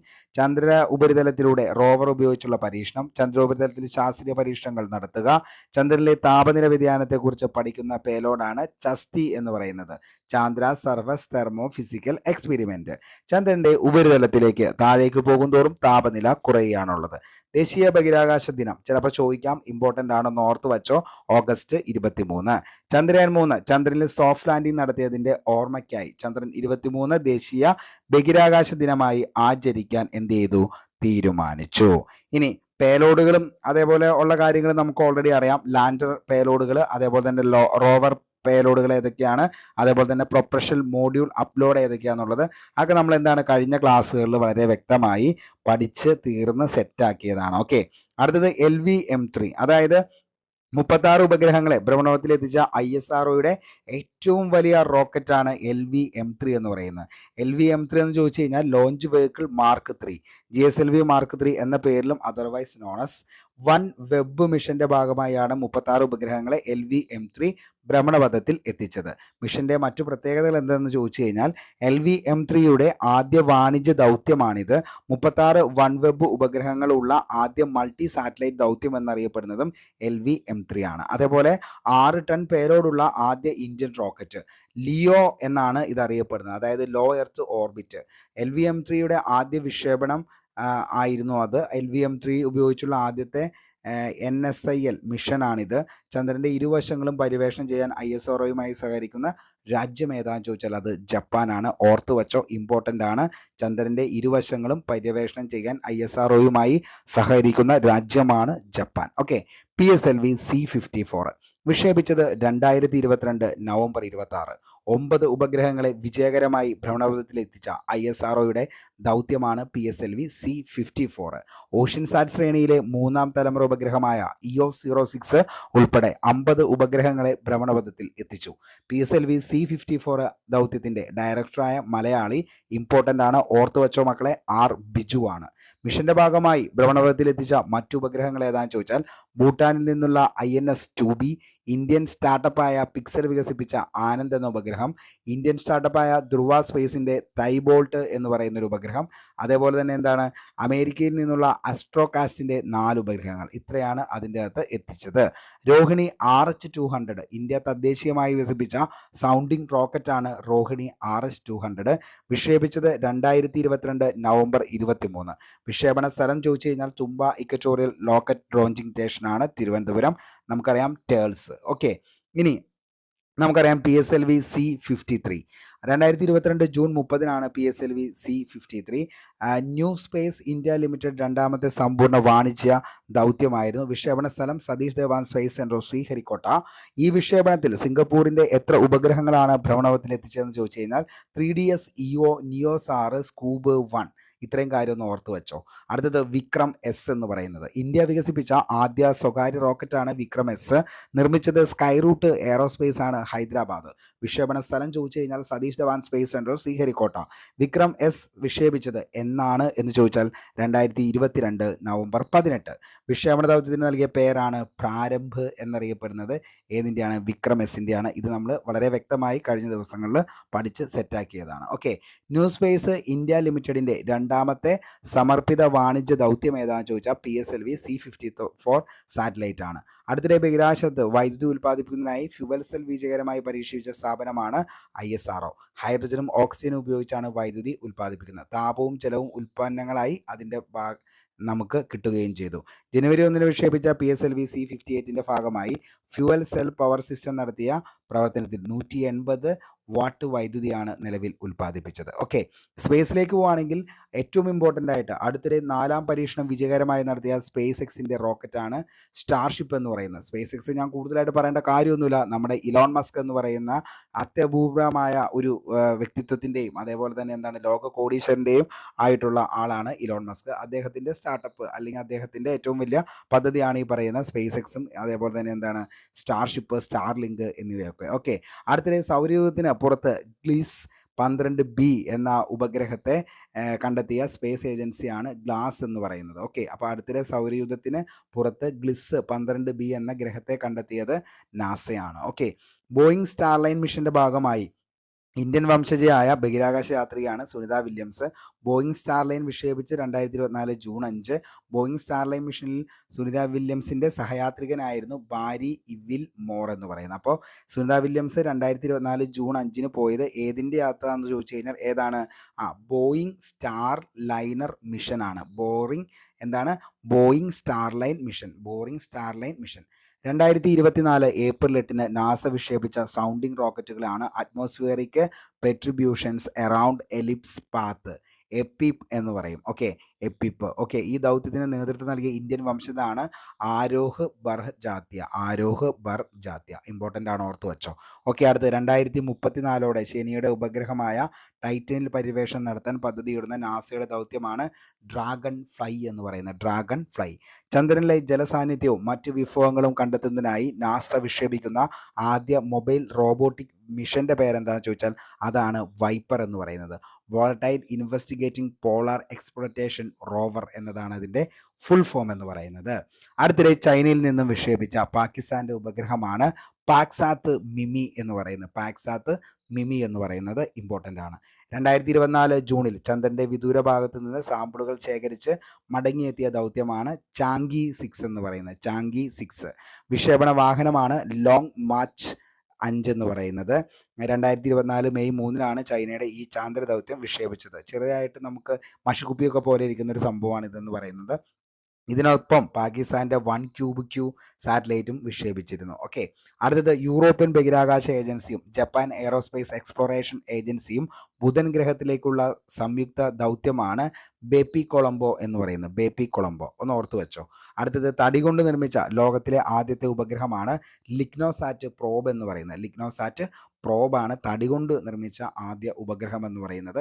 ഇത് നിർമ്മിച്ചത് ആരാന്ന് ചോദിച്ചു കഴിഞ്ഞാൽ അത് ജപ്പാനാണ്. മംഗോളിയ മരത്തിൻ്റെ തടിയാണ് ഇതിനു വേണ്ടിയിട്ട് ഉപയോഗിച്ചിരിക്കുന്നത്. നാസയുടെ സഹകരണത്തോടെയാണ് ഉപഗ്രഹം വിക്ഷേപിക്കാനായിട്ട് ഒരുങ്ങുന്നത്. ഇനി നമുക്കറിയാം സൗദി അറേബ്യയിലെ ആദ്യ വനിതാ ബഹിരാകാശ സഞ്ചാരിയാണ് റയാന ബർണാവി എന്ന് പറയുന്നത്. റയാന ബർണാവിയാണ് സൗദി അറേബ്യയിലെ ആദ്യ വനിതാ ബഹിരാകാശ സഞ്ചാരി. ഇമ്പോർട്ടൻ്റ് ആണെന്ന് ഓർത്തു വച്ചോ മക്കളെ. സൗദി അലി അൽ ഖനിയും ബർണോയും കൂടെ മിഷനിൽ എന്ത് ചെയ്തിരുന്നു? പങ്കെടുത്തിരുന്നു. ഓക്കെ, അടുത്തത് ബഹിരാകാശ യാത്ര നടത്തിയ പ്രായം കുറഞ്ഞ വ്യക്തിയാണ് ഒലിവർ ഡീമർ. 18 വയസ്സുകാരനായിട്ടുള്ള ആളാണ് അദ്ദേഹം. ഓക്കെ, ആർട്ടിമിസ് എന്താണ്? ചന്ദ്രനിൽ നിന്നും വീണ്ടും മനുഷ്യരെ എത്തിക്കുന്ന നാസയുടെ ദൗത്യമാണ് ആർട്ടിമിസ്റ്റ് 1. അതായത് ചന്ദ്രന് ചുറ്റുമുള്ള ഭ്രമണപഥത്തിൽ ഒരു യാത്രാ പേടകത്തെ വിക്ഷേപിക്കുക. യാത്രികരുടെ പേടകം ഒറിയോൺ ആണ് വിക്ഷേപണ വാഹനം. സ്പേസ് ലോഞ്ച് സിസ്റ്റം SLS ആണ്. ആർട്ടിമിസ് 2ൻ്റെ ദൗത്യത്തിൻ്റെ ഭാഗമാവുന്ന സഞ്ചാരികൾ എത്ര പേരാണെന്ന് ചോദിച്ചു കഴിഞ്ഞാൽ അവർ 4 പേരാണ്. Reid Wiseman, Victor Glover, Christina Hammock, Jeremy Hansen എന്ന് പറയുന്ന ആൾക്കാരാണ്. ഓക്കെ, അടുത്തത് അംഗപരിമിതർക്കും ആജീവനാന്തം കിടപ്പിലായവർക്കും സ്വയം എഴുന്നേറ്റു നിൽക്കാനായി ഇന്ത്യയിലെ ആദ്യത്തെ സ്റ്റാൻഡിംഗ് വീൽ ചെയർ വികസിപ്പിച്ചത് IIT മദ്രാസ് ആണ്. എറൈസ് എന്ന പേരിൽ രൂപകൽപ്പന ഇതിന് ചെയ്തിരിക്കുന്നു. ഓക്കെ, അതേപോലെ ഇന്ത്യയിൽ ആദ്യമായി മോളിക്കുലർ ഡയഗ്നോസ്റ്റിക് ടെസ്റ്റ് ഓട്ടോമാറ്റിക്കായി ചെയ്യുന്നതിന് നിലവിൽ വന്ന മെഷീനാണ് കോമ്പാക്റ്റ് എക്സൽ എന്ന് പറയുന്നത്. അപ്പോൾ അത് വികസിപ്പിച്ചത് മൈലാവ് ഡിസ്കവറി സൊല്യൂഷൻ ആണ് പൂനെയിലുള്ള. അപ്പോൾ അതൊന്ന് എന്ത് ചെയ്യുക, ഓർത്ത് വച്ചേക്കുക, ഇമ്പോർട്ടൻ്റ് ആണ്. ആനയും ട്രെയിനും തമ്മിലുള്ള കൂട്ടിയിടികൾ തടയാൻ ഇന്ത്യൻ റെയിൽവേ വികസിപ്പിച്ച AI അടിസ്ഥാനമാക്കിയുള്ള സാങ്കേതിക വിദ്യയാണ് ഗജരാജ് സുരക്ഷ എന്ന് പറയുന്നത്. ഗജരാജ് സുരക്ഷ ഇമ്പോർട്ടൻ്റ് ആണ്. ട്രെയിനുകൾ തമ്മിലുള്ള കൂട്ടിയിടികൾ ഇന്ത്യൻ റെയിൽവേ വികസിപ്പിച്ച സാങ്കേതിക ഉപകരണമാണ് എന്ത് ചെയ്തത്, കവച് എന്ന് പറയുന്നത്. ഈ റീസെൻ്റ്ലി വന്നാണ് ട്രെയിനുകൾ തമ്മിലുള്ള കൂട്ടിയിടി. അപ്പോൾ അങ്ങനെ കൂട്ടിയിടി ഒഴിവാക്കാനാണ് കവച് നിർമ്മിച്ചത്. ഓക്കെ, അതേപോലെ തന്നെ നഷ്ടപ്പെട്ട, മോഷണം പോയ മൊബൈൽ ഫോൺ, വ്യാജ ഫോൺ നമ്പറുകൾ എന്നിവ ഉപയോക്താക്കൾക്ക് തന്നെ കണ്ടെത്താൻ കഴിയുന്ന തരത്തിൽ കേന്ദ്രം വികസിപ്പിച്ച പോർട്ടലാണ് സഞ്ചാർ സാധി എന്ന് പറയുന്നത്. സഞ്ചാർ സാധി. ഓക്കെ, അടുത്തത് നമുക്ക് ഏറ്റവും ഇമ്പോർട്ടൻ്റ് ആയിട്ട് പഠിക്കാവുന്നതാണ്. അതായത് രാജ്യത്തെ തേനീച്ച കർഷകർക്കായി നാഷണൽ ബീ ബോർഡ് ആരംഭിച്ച പോർട്ടലാണ് മധുക്രാന്തി എന്ന് പറയുന്നത് തേനീച്ച കർഷകർക്കായിട്ട് നിർമ്മിച്ച പോർട്ടലാണ്. ഓക്കെ, പരീക്ഷാഫലവുമായി ബന്ധപ്പെട്ട് വിദ്യാർത്ഥികളുടെ ബുദ്ധിമുട്ടുകൾ നീക്കുന്നതിനായി CBSE ആരംഭിച്ച പോർട്ടലാണ് പരീക്ഷാ സംഘം പോർട്ടൽ. സ്മാർട്ട് ഫോണിലൂടെ മീറ്റർ റീഡിങ് സ്വയം എടുത്ത് കുടിവെള്ള ബില്ല് അടയ്ക്കുന്നതിനുള്ള നമ്മുടെ ജലവിഭവ, അതായത് കുടിവെള്ള ബില്ല് അടയ്ക്കുന്നതിനുള്ള സെൽഫ് മീറ്റർ റീഡിംഗ് ആപ്ലിക്കേഷനാണ് KSELF. ഇമ്പോർട്ടൻ്റ് ആണ്, വേണമെങ്കിൽ ചോദിക്കാം. KSELF ഹൈക്കോടതിയിലെയും ജില്ലാ കോടതിയിലെയും കേസുകളുടെ വിവരങ്ങൾ ലഭ്യമാക്കുക എന്ന ലക്ഷ്യത്തോടെ ആരംഭിച്ച ആപ്പാണ് ഇ-കോർട്സ് സർവീസ് എന്ന് പറയുന്നത്. E-courts service. ഓക്കെ, ഇനി നമുക്കറിയാം ഏറ്റവും ഇമ്പോർട്ടൻ്റ് ആണ് PSCക്ക് ശലഭങ്ങൾ എന്ന് പറയുന്നത്. അതായത് നെപ്പിറ്റിസ് ഫിലിറ ടാലിവാലി വന്യജീവി സങ്കേതത്തിൽ കണ്ടെത്തി. അരുണാചൽ പ്രദേശിലെ ടാലിവാലി വന്യജീവി സങ്കേതം സ്ഥിതി ചെയ്യുന്നത് അവിടുത്തെ ഏറ്റവും പെട്ടെന്ന് ഈ അടുത്തിടെ കണ്ടെത്തിയതാണ് ഏതെന്ന് പറയുന്നത് നെപ്പിറ്റിസ് ഫിലിറ എന്ന് പറയുന്ന ശലഭം. അതേപോലെ തന്നെ ഡസ്റ്റ് അപ്പോളോ ഹിമാചൽ പ്രദേശിൽ നിന്നും കണ്ടെത്തി. ഇനി കാൽറ്റോറിസ് ബ്രൂമസ് സഡ്വീസിയ എന്ന് പറയുന്നത് കേരളത്തിൽ നിന്നും കണ്ടെത്തി. നോബീസ് ഹെലൻ എന്ന് പറയുന്ന അരുണാചൽ പ്രദേശിലെ നന്ദഫ നാഷണൽ പാർക്കിൽ നിന്നും 2023 കണ്ടെത്തി. ഓക്കെ, ഇനി അടുത്തിടെ ഗവേഷകർ കണ്ടെത്തിയ ഗാർഫിഷ് വിഭാഗത്തിൽപ്പെട്ട പുതിയ ഇനം മത്സ്യങ്ങളാണ് അബ്ലൻസോ ജൊബ്സ്മാനിസ്, അതേപോലെ തന്നെ അബ്ലൻസി ഗ്രസാലി എന്ന് പറയുന്നത്. ഓക്കെ, അപ്പോൾ അടുത്തിടെ നാഗാലാൻഡിൻ മിലാക് നദിയിൽ നിന്നും കണ്ടെത്തിയ നിറം മാറാൻ കഴിയുന്ന മത്സ്യമാണ് ബാഡിസ് ലിമാകുമി എന്ന് പറയുന്നത്. ഗ്ലിപ്റ്റാതോറക്സ് പുണ്യഭത്രേ എന്ന് പറയുന്നത് അരുണാചൽ പ്രദേശിൽ നിന്നും കണ്ടെത്തിയതാണ്. അതേപോലെ തന്നെ ഗ്യാര ലൈഷ് ബ്രാമി എന്ന് പറയുന്നത് ഒഡീഷയിൽ നിന്നും കണ്ടെത്തി. അത്ര ഇമ്പോർട്ടൻ്റ് ഒന്നുമല്ല, ജസ്റ്റ് ഒന്ന് പറഞ്ഞു എന്ന് മാത്രമേ ഉള്ളൂ. അതേപോലെ തവളകൾ അടുത്തിടെ ബ്രസീലിയൻ മഴക്കാടുകളിൽ നിന്നും കണ്ടെത്തിയ അൾട്രാസോണിക് ഡിസ്ട്രസ് ശബ്ദം പുറത്തുവിടുവിക്കുന്ന തവളയാണ് ലിഫ് ലിറ്റർ ഫ്രോഫ് എന്ന് പറയുന്ന ലിഫ് ലിറ്റർ ഫ്രോഗ്. ഓക്കെ, ഇമ്പോർട്ടൻ്റ് ആണ് ലിഫ് ലിറ്റർ ഫ്രോഗ്. ഓക്കെ, ഇനി അടുത്തതാണ് INS തരങ്കിണി. നമുക്കറിയാം ഇന്ത്യൻ പ്രതിരോധ മേഖല എന്ന് പറയുന്നത് PSCക്ക് അത്രത്തോളം ഇമ്പോർട്ടൻ്റ് ആണ്. തരങ്കിണിനെ കുറിച്ചൊക്കെ നമ്മൾ പറഞ്ഞു പോയതാണ്, നിങ്ങൾക്ക് എന്താണ് അറിയാമെന്ന് കരുതുന്നു. അപ്പോൾ അതിക്ക് മുമ്പ് ഒരു കാര്യം കൂടി ഞാനൊന്ന് പറഞ്ഞോട്ടെ. തുമ്പികളുടെ ഒരു കാര്യം കൂടി പറയാം. അതായത് പശ്ചിമഘട്ടത്തിൽ നിന്നും കണ്ടെത്തിയതാണ് പാറമുത്തൻ മുളവാലൻ തുമ്പി. ഓക്കെ, പാറമുത്തൻ മുളവാലൻ തുമ്പി കണ്ടെത്തിയത് പശ്ചിമഘട്ടത്തിൽ നിന്നാണ്. അതേപോലെ തന്നെ ചിലപ്പോൾ എങ്ങാനും ചോദിക്കാം, ഈ പാറമുത്തൻ മുളവാലൻ എന്ന് പറയുന്നത് എന്താണെന്ന് ചോദിച്ചു കഴിഞ്ഞാൽ അതെന്താണ്, തുമ്പികളാണ്, ഒരിനം തുമ്പിയാണ് ഈ പറയുന്നത്. അപ്പോൾ അത് കണ്ടെത്തിയത് പശ്ചിമഘട്ടത്തിൽ നിന്നാണ്.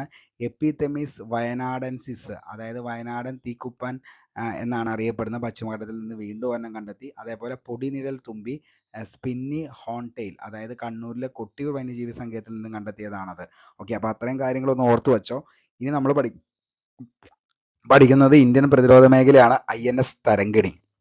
2022 കൊച്ചിയിൽ നിന്നും 14 രാജ്യങ്ങളിലെ പര്യടനത്തിനായി പുറപ്പെട്ട നാവികസേന പായ്ക്കപ്പലാണ് INS തരങ്കിണി. ലോകയാൻ 2022 എന്ന് നാമകരണം ചെയ്യപ്പെട്ടിരുന്ന ദൗത്യം 14 രാജ്യങ്ങളിലായി 16 തുറമുഖങ്ങളാണ് സന്ദർശിച്ചത്. ആദ്യ പരീക്ഷണ സ്ക്വാഡ്രൻ്റെ ഭാഗമായ ഇന്ത്യൻ നാവികസേനയിലെ 200ഓളം അണ്ടർ ട്രെയിനിങ് ഓഫീസർമാരുടെ പരിശീലനമായിരുന്നു ലക്ഷ്യമെന്ന് പറയുന്നത്. ഓക്കെ, അതേപോലെ തന്നെ INS വിക്രാന്ത് നമ്മൾ പറഞ്ഞതാണ്. അതേപോലെ തന്നെ INS മർമഗോവ നമ്മൾ പറഞ്ഞതാണ്. അതേപോലെ തന്നെ അഗ്നി 5 എന്താണെന്നുള്ളതും അതിൻ്റെ ഇമ്പോർട്ടൻ്റ് നമ്മൾ പറഞ്ഞാണ്. അതേപോലെ തന്നെ അഗ്നി 5 മിസൈൽ പരീക്ഷണത്തിൽ പിന്നിൽ പ്രവർത്തിച്ച മലയാളിയും അതേപോലെ തന്നെ DRDO അഗ്നി മിഷൻ ഡയറക്ടറുമായ വ്യക്തിയാണ് ഷീന റാണി എന്ന് പറയുന്നത്. അതൊക്കെ നമ്മൾ വളരെ വ്യക്തമായി പറഞ്ഞു കഴിഞ്ഞ ആ ഒരു ക്ലാസ്സിൽ തീർത്ത് പോയതാണ്. അപ്പോൾ പ്രതിരോധവുമായി ബന്ധപ്പെട്ട് നമ്മൾ കംപ്ലീറ്റ് ആക്കി പോയതാണ്. ഇനി നമുക്ക് അടുത്തത് എന്താണ്, നമ്മുടെ വേദികൾ ഇമ്പോർട്ടൻ്റ് ആണ് PSCക്ക്. അതേപോലെ തന്നെ എന്താണ് ഓരോ വേദികൾ നടന്നത്. ഫിഫ പുരുഷ ലോകകപ്പ് 2030 മൊറോക്കോ സ്പെയിനാണ്. 2026 US കാനഡ മെക്സിക്കോ നടന്നു. 2022 ഖത്തറിലാണ് നടന്നത്. ഓക്കെ, കോപ്പ അമേരിക്ക 2024 US ആണ്. വനിതാ യൂറോ കപ്പ് 2025 സ്വിറ്റ്സർലൻഡ് ആണ്. അപ്പോൾ അങ്ങനെയുള്ള കാര്യങ്ങൾ ഒക്കെ ഒന്ന് നോക്കിക്കോ. ടെന്നീസ് 2024, ഓസ്ട്രേലിയൻ ഓപ്പൺ 2024 പുരുഷ സിംഗിൾ റണ്ണറപ്പ് ആരാന്ന് ചോദിച്ചാൽ ഡാനിയൽ വെഡ്വീവാണ് നമ്മുടെ പുരുഷ സിംഗിൾസ് റണ്ണറപ്പ്. വനിതാ സിംഗിൾ റണ്ണറപ്പ് ആരാന്ന് ചോദിച്ചാൽ ക്വിൻവെൻ സെങ് ആണ്. പുരുഷ വിഭാഗം ഡബിൾസ് റോഹൻ ബൊപ്പണ്ണയാണ്. വനിതാ വിഭാഗം ഡബിൾസ് ആരാന്ന് ചോദിച്ചാൽ ഹീ സു വി ആണ്. മിക്സഡ് ഡബിൾസ് ഹീ സു വിയും അതേപോലെ തന്നെ ജാൻ സിലെൻസ്കി ആണ്, പോളണ്ട്. അപ്പോൾ അതൊക്കെ ഒന്ന് നോക്കുക. ഓസ്ട്രേലിയൻ ഓപ്പൺ ആണെങ്കിൽ 2023 പുരുഷ സിംഗിള് സ്റ്റെഫോണസ് ടിസ്റ്റ്ബിസ് ആണ്. വനിതാ സിംഗിൾസ് റണ്ണറപ്പ് ആണെങ്കിൽ എലീന റൈബാക്കിനാണ്. പുരുഷ വിഭാഗം ഡബിൾസ് ആണെങ്കിൽ റിങ്കി ഹിജ്കാത്ത ജെയ്സൺ കുബ്ലർ ആണ്. വനിതാ വിഭാഗം ഡബിൾസ് ബാർബോറ ക്രിജിക്കോവ അതേപോലെ തന്നെ കാത്രീന സിനിക്കോവയാണ്. ഇനി മിക്സഡ് ഡബിൾസ് ആണെങ്കിൽ ലൂസിയ സ്റ്റെഫ്നി അതേപോലെ റഫേൽ മാട്ടോസ് ആണ്. പ്രൊണൗൺസിയേഷനിൽ കുറച്ച് വ്യത്യാസങ്ങളൊക്കെ വരും, കാരണം അവരുടെ പേരുകളൊക്കെ അങ്ങനെയാണല്ലോ. ഓക്കെ, ഇനി ഫ്രഞ്ച് ഓപ്പൺ ആണെങ്കിൽ പുരുഷ സിംഗിൾസ് കാർലോസ് ആൽക്രാസ് ഗ്രാഫിയാണ്. അൽക്രാസിൻ്റെ ആദ്യ ഫ്രഞ്ച് ഓപ്പൺ കിരീടമാണ്. റണ്ണറപ്പ് അലക്സാൻഡ്രോ സിറോവാണ്. ഓക്കെ, അപ്പോൾ ജസ്റ്റ് അതൊന്ന് നോക്കിക്കോ, ഇമ്പോർട്ടൻ്റ് ആണ്. അതേപോലെ തന്നെ French open 2023, French open 2022, Wimbledon 2024 പുരുഷ സിംഗിൾ കാർലോസ് ആൽക്രോസ് ആണ്. അതേപോലെ റണ്ണറപ്പ് നൊവാക് ദോക്കിയോവിച്ച് ആണ്. ഓക്കെ, വനിതാ വിഭാഗം സിംഗിൾസ് ആണ് ബാർബറോ ക്രെച്ചോക്വയാണ്. ചെക്ക് റിപ്പബ്ലിക്കുകാരിയാണ് ഈ പറയുന്ന ബാർബറോ ക്രെച്ച്കോവ എന്ന് പറയുന്നത്. ഓക്കെ, അപ്പോൾ അതൊന്ന് US ഓപ്പൺ 2023 പുരുഷ വിഭാഗം സിംഗിൾസ് ആണ് നൊവാക് ദോക്യോവിച്ച്. അതേപോലെ തന്നെ റണ്ണറപ്പ് ഡാനിയൽ മെഹ്ഡോവ് ആണ്, റഷ്യ. ഓക്കെ, ഒന്ന് നോക്കി വെച്ചാൽ മതി, കാരണം ചിലപ്പോൾ ചോദിക്കാനുള്ള ചാൻസ് ഉണ്ട്. ഓക്കെ, ഇനി പുരുഷ ഹോക്കി ലോകകപ്പ് ജേതാക്കൾ ജർമ്മനിയാണ്, റണ്ണറപ്പ് ബെൽജിയമാണ്. ഓക്കെ, വേദി എവിടെയായിരുന്നു ചോദിച്ചു കഴിഞ്ഞാൽ ഒഡീഷയാണ്. ഭാഗ്യചിഹ്നം ചോദിച്ചു കഴിഞ്ഞാൽ ഒളിയാണ് ഭാഗ്യചിഹ്നം. ഓക്കെ, ഇനി നമുക്ക് എന്താണ് ചെസ്സ് നോക്കുകയാണെങ്കിൽ ആരാണ് candidate chess 2024 woman candidate chess കിരീടം നേടിയത് ടാൻ ഷോങ്കിയാണ്, ചൈന. 2ാം സ്ഥാനം കൊനേരു ഹംപിയാണ്. ഓക്കെ, അപ്പോൾ Indian grand masters 85 P Shyam Nikhil Tamil Nadu, 84 O Vaishali Ramesh ബാബുവാണ്. ഓക്കെ, അപ്പോൾ അതൊക്കെ നോക്കുക. 19ാമത്തെ ഏഷ്യൻ ഗെയിംസ് 2022 എവിടെയായിരുന്നു ചോദിച്ചാൽ വേദി ഹാങ്ഷു ആണ്, ചൈനയാണ്. 3ാം തവണ ഏഷ്യൻ ഗെയിംസ് ആതിഥേയത്വം വഹിക്കുന്നു. ഇതിനു മുമ്പ് 1990 ബെയ്ജിംഗ്, 2010 ഗ്യാങ്ഷു ആണ്. ആർ പ്രജ്ഞാനന്ദ, ഒന്നും പറയാനില്ല, ചെസ് വേൾഡ് കപ്പ് 2023 2ാം സ്ഥാനം നേടിയതാണ് ആർ പ്രജ്ഞാനന്ദ എന്ന് പറയുന്നത്. ന്യൂഡൽഹിയിൽ നടന്ന ഏഷ്യൻ കോണ്ടിനെൻ്റൽ ചെസ് ചാമ്പ്യനാണ്. അതേപോലെ തന്നെ FTS ക്രിപ്റ്റോ കപ്പ് 2022 2ാം സ്ഥാനം നേടിയ ഇന്ത്യൻ ചെസ് താരം. ഈ ചാമ്പ്യൻഷിപ്പിൽ പ്രജ്ഞാനന്ദ ലോക ചെസ് ചാമ്പ്യൻ മാഗ്നസ് കാൾസിനെയാണ് എന്ത് ചെയ്തത്, തോൽപ്പിച്ചത്. Okay, 2024 Norway chess tournament classical ചെസ്സിൽ ലോക 1ാം നമ്പർ താരമായ മാഗ്നസ് കാൾസിനെ പരാജയപ്പെടുത്തിയ ഇന്ത്യൻ താരമാണ്. ഫിഡെ വനിത ഗ്രാൻഡ് സ്വിസ് 2023 ആർ വൈശാഖിയാണ്. ഫിഡെ ഗ്രാൻഡ് സ്ലാം ഓപ്പൺ കിരീടം വിദിത് ഗുജറാത്തിയാണ്. ഓക്കെ, അപ്പോൾ ഏഷ്യൻ ഗെയിംസും അതേപോലെ ഇതും കഴിഞ്ഞു. ഇനി അടുത്ത് നമുക്ക് പഠിക്കാനുള്ളത് എന്താണ്, നിലവിൽ വേൾഡ് അത്ലറ്റിക് ചാമ്പ്യൻഷിപ്പ് ഒന്നാമതെത്തിയ രാജ്യം USA ആണ്. ഇന്ത്യയുടെ സ്ഥാനം വേൾഡ് അത്ലറ്റിക് ചാമ്പ്യൻഷിപ്പിൽ എത്രയാണെന്ന് ചോദിച്ചാൽ 18ാമതാണ്. വേദി ബുഡാപെസ്റ്റ് ആണ്. എവിടെയാണെന്ന് ചോദിച്ചാൽ അത് ഹംഗറിയിലാണ്. ഓക്കെ, അപ്പോൾ അതൊക്കെ മിക്കപ്പോഴും എന്താണ് ഇടയ്ക്കിടയ്ക്ക് PSC ചോദിക്കാറുണ്ട് ഇങ്ങനെയുള്ള കാര്യങ്ങളൊക്കെ. അപ്പോൾ അതൊക്കെ എന്ത് ചെയ്യുക, കറക്റ്റായിട്ട് നമ്മൾ പഠിച്ചൊന്ന് സെറ്റാക്കി എന്ത് ചെയ്യുക, വയ്ക്കുക. ഓക്കെ, ഇനി എന്താണ് നമ്മുടെ കായികവും അതേപോലെ കായികവുമായി ബന്ധപ്പെട്ട വേദികളാണ്. Asian winter games 2029 Saudi Arabia. പ്രഥമ ഗ്ലോബൽ ചെസ് ലീഗ് ദുബായ് ആണ്. ഷൂട്ടിംഗ് വേൾഡ് കപ്പ് 2023 അസർബൈജാനാണ്. അതേപോലെ സുദിർമാൻ കപ്പ് ആണെങ്കിൽ സുഷൗ ചൈനയാണ്. ഇന്ത്യയിലെ ആദ്യ ഡ്രാഗ് റേസിംഗ് ഇവൻറ്റ് നടക്കുന്ന എവിടെയാണെന്ന് ചോദിച്ചാൽ അത് ഹൈദരാബാദിലാണ്. ഓക്കെ, ഇനി 2024-2025 ഇടക്കാല ബജറ്റ് സാമ്പത്തിക മേഖല, അതായത് അവതരിപ്പിച്ചത് നിർമ്മല സീതാരാമൻ. തുടർച്ചയായി 6ാം തവണയാണ് ബജറ്റ് അവതരിപ്പിക്കുന്നത്. പുതിയ പാർലമെന്റ് മന്ദിരത്തിൽ വച്ചാണ് ആദ്യത്തെ ബജറ്റ് അവതരിപ്പിച്ചത്. പുതിയ പാർലമെന്റ് മന്ദിരത്തിന്റെ നയപ്രഖ്യാപനം നടത്തിയ ആദ്യ രാഷ്ട്രപതിയാണ് ദ്രൗപദി മുർമു. അതിൻ്റെ അകത്ത് അതായത് മന്ത്രാലയത്തിൽ നിന്നുള്ള തുക 1,00,000 കോടിയിലാണെങ്കിൽ ഓരോ വിഭാഗത്തിനും കിട്ടിയിരിക്കുന്നത് പ്രതിരോധം 6.2 കോറ്, ഗതാഗതം 2.78, റെയിൽവേ 2.55, ഉപഭോക്തൃകാര്യം ഭക്ഷ്യപൊതുവിതരണം 2.13, ആഭ്യന്തരം 2.03, ഗ്രാമവികസനം 1.77, രാസവസ്തു വളം 1.68, വാർത്താവിനിമയം 1.37, കൃഷി എന്ന് പറയുന്നത് 1.27 ആണ്. ബജറ്റിലെ പ്രഖ്യാപനങ്ങൾ ഓരോന്നായിട്ട് നമുക്കിരുന്ന് പഠിക്കാനുള്ള സമയമില്ല. ഏറ്റവും ഇമ്പോർട്ടൻ്റ് ആയിട്ടുള്ളത് എന്താണ്, ഡിജി ലോക്കർ, അതായത് ഡോക്യുമെൻറ്റുകൾ ഓൺലൈൻ സുരക്ഷിതമായി സംഭരിക്കാനും പങ്കിടാനുമാണ് NTDG ലോക്കർ സംവിധാനം ഏർപ്പെടുത്തിയത്. അതേപോലെ തന്നെ അമൃത് ധാരോഹർ പദ്ധതി തണ്ണീർത്തടങ്ങളുടെ ഒപ്റ്റിമൽ ഉപയോഗം പ്രോത്സാഹിപ്പിക്കുന്നതിനും ജൈവവൈവിധ്യം വർദ്ധിപ്പിക്കുന്നതിനുമായി ആരംഭിക്കുന്ന പദ്ധതിയാണ് അമൃത് ധാരോഹർ പദ്ധതി. നമുക്ക് അത് ഓൾറെഡി എന്ത് ചെയ്തേക്കണെയാണ്, ബജറ്റിനെ കുറിച്ച് നമ്മുടെ കറണ്ട് അഫയേഴ്സിൻ്റെ ക്ലാസ്സിൽ വളരെ വ്യക്തമായി നമ്മൾ സെറ്റ് ചെയ്തേക്കണെയാണ്. ഓക്കെ, ഇനി നമ്മുടെ കേരള ബജറ്റ് 2024-25 അവതരിപ്പിച്ചത് KN ബാലഗോപാൽ. 4ാമത്തെ ബജറ്റാണ് അവതരിപ്പിക്കുന്നത് KN ബാലഗോപാൽ. ബജറ്റ് പ്രസംഗത്തിൻ്റെ ഉപസംഹാരത്തിൽ ധനമന്ത്രി പരാമർശിച്ച വരികൾ ഏതാണെന്ന് വേണമെങ്കിൽ ചോദിച്ചു കഴിഞ്ഞാൽ അത് ഇതാണ്: ഭാരതം എന്ന പേർ കേട്ടാൽ അഭിമാന പൂരിതമാകണം അന്തരംഗം, കേരളം എന്ന് കേട്ടാലോ തിളയ്ക്കണം ചോര നമുക്ക് ഞരമ്പുകളിൽ. ഓക്കെ, അപ്പോൾ അങ്ങനെ ഒരു സംഭവം അതിൻ്റെ അകത്ത് പറഞ്ഞിരുന്നു. ജസ്റ്റ് എന്ത് ചെയ്യുക, ഒന്ന് സെറ്റ് ചെയ്ത് ഒന്ന് വച്ചോ, ഇമ്പോർട്ടൻ്റ് ആണ്, ചിലപ്പോൾ ചോദിക്കാനുള്ള ചാൻസ് ഉണ്ട്. കേന്ദ്ര സർക്കാർ ആരംഭിക്കുന്ന പുതിയ ഡിജിറ്റൽ പേയ്മെൻറ്റ് സംവിധാനത്തിന് പറയുന്ന പേരാണ് ഇ-റുപ്പി എന്നതാണ് ഇമ്പോർട്ടൻ്റ്. കേന്ദ്ര സർക്കാർ ആരംഭിക്കുന്ന പുതിയ ഡിജിറ്റൽ പേയ്മെൻറ്റ് സംവിധാനം ഇ-റുപ്പി. കാഴ്ച പരിമിതിയുള്ളവർക്ക് കറൻസി റൂട്ടുകൾ തിരിച്ചറിയുന്നതിനായി RBI ആരംഭിച്ച മൊബൈൽ ആപ്ലിക്കേഷനാണ് MANI, mobile aided note identifier. Okay, കേരളത്തിലെ പുരസ്കാരം 2023 ഓടിച്ചൊന്ന് പറയാം. പത്മ പുരസ്കാരങ്ങളുടെ മാതൃകയിൽ കേരള സർക്കാർ നൽകുന്ന സംസ്ഥാന പരമോന്നത പുരസ്കാരമാണ് കേരള പുരസ്കാരങ്ങൾ. കേരളജ്യോതി, കേരളപ്രഭ, കേരളശ്രീ. കേരളജ്യോതി കിട്ടിയത് ആർക്കാന്ന് ചോദിച്ചു കഴിഞ്ഞാൽ അത് ടി പത്മനാഭനാണ് സാഹിത്യത്തിന്. ഓക്കെ, അടുത്തത് കേരളപ്രഭയാണെങ്കിൽ justice retired M Fathima Beevi. Kerala Shree ആണെങ്കിൽ പുനലൂർ സോമരാജനാണ്. പ്രഥമ കേരള പുരസ്കാരം 2022 ചോദിച്ചു കഴിഞ്ഞാൽ കേരളശ്രീ, കേരള പ്രഭ, കേരള ജ്യോതി. അത് ഒന്ന് ഓർത്തു വച്ചോ, ഇമ്പോർട്ടൻ്റ് ആണ്. സ്വരാജ് ട്രോഫി 2022 2023 നമ്മൾ പറഞ്ഞതാണ് ഓൾറെഡി, എങ്കിലും ജസ്റ്റ് ഒന്ന് പറയുന്നു എന്നുള്ളൂ. ഒന്നാം സ്ഥാനം നേടിയത് ജില്ലാ പഞ്ചായത്തിനുള്ളത് തിരുവനന്തപുരം, രണ്ടാം സ്ഥാനം കൊല്ലമാണ്. പഞ്ചായത്ത് സ്വരാജ് ട്രോഫി ആണെങ്കിൽ നീലേശ്വരം, അതേപോലെ തന്നെ പെരുമ്പടപ്പ്, വൈക്കമാണ്.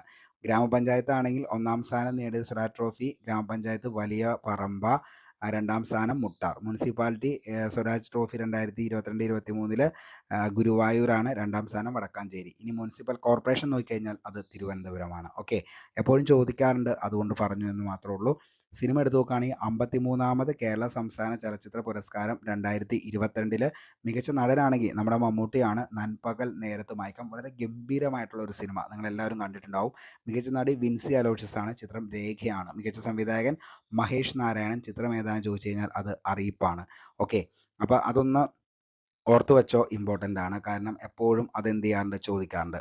JC ഡാനിയൽ പുരസ്കാരം 30ാമത് JC ഡാനിയൽ പുരസ്കാരം ലഭിച്ചത് ആർക്കാന്ന് ചോദിച്ചാൽ TV ചന്ദ്രനാണ്. അതും ഒന്ന് ഓർത്തു വെച്ചോ, TV ചന്ദ്രൻ, JC ഡാനിയൽ. ഓക്കെ, ഇനി കേരള സാഹിത്യ അക്കാദമി പുരസ്കാരം 2022 കേരള സാഹിത്യ അക്കാദമി വിശിഷ്ടാംഗത്വം ലഭിച്ചത് ഡോക്ടർ M ബഷീറിനും N പ്രഭാകരനുമാണ്. സമ്മാനത്തുക 50,000 രൂപയാണ്. ഓക്കെ, കേരള സാഹിത്യ അക്കാദമി പുരസ്കാരം 2021 വൈശാഖനും പ്രൊഫസർ KP ശങ്കരനുമാണ് സാഹിത്യ അക്കാദമി വിശിഷ്ടാംഗത്തിന് അർഹരായ ആളുകൾ എന്ന് പറയുന്നത്. Okay, Vayalar award mostly repeated ആയിട്ടുള്ള ഒരു ചോദ്യമാണ്. വയലാർ അവാർഡ് 2023 47ാമത്തെ വയലാർ അവാർഡ് കിട്ടിയത് ആർക്കാന്ന് ചോദിച്ചാൽ ശ്രീകുമാരൻ തമ്പിയാണ്. കൃതി ഏതാന്ന് ചോദിച്ചാൽ ജീവിതം ഒരു പെണ്ടുലം എന്ന് പറയുന്ന ആത്മകഥയ്ക്കാണ് വയലാർ അവാർഡ് കിട്ടിയത്. 2022 46ാമത് S ഹരീഷിൻ്റെ മീശ എന്ന് പറയുന്ന നോവലിനാണ്. എഴുത്തച്ഛൻ പുരസ്കാരം 2023 ആർക്കാണ് ലഭിച്ചത്? Doctor SK വസന്തനാണ്. SK വസന്തൻ്റെ പ്രധാന രചനകളാണ് കേരള സംസ്കാര ചരിത്ര നിഘണ്ടു, നമ്മൾ വന്ന വഴികൾ, പടിഞ്ഞാറൻ കാവ്യമീമാംസ, സാഹിത്യ സംവാദങ്ങൾ, കാലം സാക്ഷി. മാതൃഭൂമി സാഹിത്യ പുരസ്കാരം 2023 ലഭിക്കുന്നത് സക്കറിയയ്ക്കാണ്. 2022 സേതു. വള്ളത്തോൾ പുരസ്കാരം 2019 കിട്ടുന്നത് പോൾ സക്കറിയ. ഓക്കെ, ONV സാഹിത്യ പുരസ്കാരം 2024 പ്രതിഭ റായി ആണ്. ഒഡീഷ എഴുത്തുകാരിയാണ് പ്രതിഭ റായി എന്ന് പറയുന്നത്. ജ്ഞാനപീഠം 2011 2022 പത്മഭൂഷൺ 2007 പത്മശ്രീ എന്നിവ ആർക്ക് കിട്ടിയിട്ടുണ്ട്? ഈ പറയുന്ന പ്രതിഭ റായിക്ക് കിട്ടിയിട്ടുണ്ട്. ഏത് സംസ്ഥാനത്തെ എഴുത്തുകാരിയാണെന്ന് ചോദിച്ചാൽ ഒഡിയ ഇമ്പോർട്ടൻ്റ് ആണ്. ഓക്കെ, ഓടക്കുഴൽ അവാർഡ് 2023 53ാമത്തെ ഓടക്കുഴൽ അവാർഡ്. അങ്ങനെ തന്നെ പഠിച്ചു വച്ചോ, ഇമ്പോർട്ടൻ്റ് ആണ്. അങ്ങനെയാണ് PSC ചോദിക്കത്തുള്ളൂ. അപ്പോൾ 53ാമത് ഓടക്കുഴൽ പുരസ്കാര ജേതാവ് 2023 ഓടക്കുഴൽ അവാർഡ് കിട്ടിയത് ആർക്കാന്ന് ചോദിച്ചാൽ PN ഗോപികൃഷ്ണനാണ്. അദ്ദേഹത്തിൻ്റെ കൃതി ഏതാന്ന് ചോദിച്ചാൽ കവിത മാംസഭോജി എന്ന് പറയുന്ന കവിതയ്ക്കാണ്. 52ാമത് അംബികാസുധൻ മങ്ങാട്, കൃതി പ്രാണവായു. പത്മ പുരസ്കാരം നേടിയത് റഫീഖ് അഹമ്മദാണ്. 2024 ഇമ്പോർട്ടൻ്റ് ആണ്. ഹരിവരാസനം പുരസ്കാരം 2024 ലഭിച്ചത് വീരമണി ദാസനാണ്. 2023 ശ്രീകുമാരൻ തമ്പി. സംസ്ഥാന സർക്കാരിനും തിരുവിതാംകൂർ ദേവസ്വം ബോർഡുമാണ് ഈ പറയുന്ന ഹരിവരാസനം പുരസ്കാരം കൊടുക്കുന്നത്. വൈക്കം മുഹമ്മദ് ബഷീർ സ്മാരക ട്രസ്റ്റ് പുരസ്കാരം 2023 സന്തോഷ് കുമാറാണ്.